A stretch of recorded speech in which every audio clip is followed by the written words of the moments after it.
Other news first, though. An interesting way to repair and restore hearing has been announced this week. Marcello Rivolta, who's a researcher at Sheffield University, has published a paper in Nature where he and his colleagues have found out how to persuade human embryonic stem cells to turn into the kinds of cells that produce the hair cells in your ears that turn sound waves into nerve signals, and then also the nerve cells that transmit those electrical signals from the hair cells into the brain to restore hearing, because a subset of people who go deaf are deaf because they've lost those nerve connections. So if we can put them back, then we would potentially restore hearing to these individuals.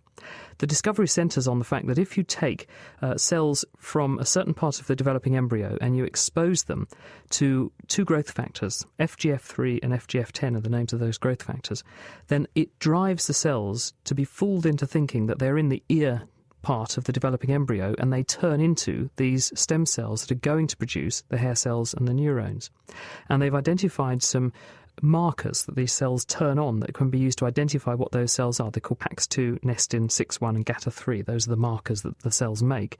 And they can pinpoint clusters of cells that are going to make these nerve cells. So they identified those, isolated them and cultured them in a dish.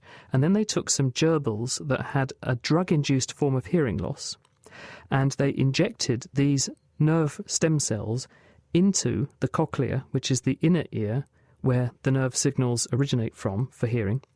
And after about 6 weeks, they all got hearing recovery, but in some they got complete restoration of their hearing. When they looked in the brains, they found labelled nerve cells showing that these nerves had regenerated the connections into the brain, thus restoring the hearing in these animals. And they say the ability to reinstate auditory neuron functionality paves the way for a future cell-based treatment for auditory neuropathies.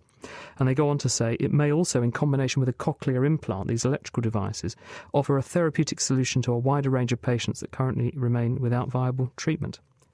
So is this now likely to go into clinical trials in humans?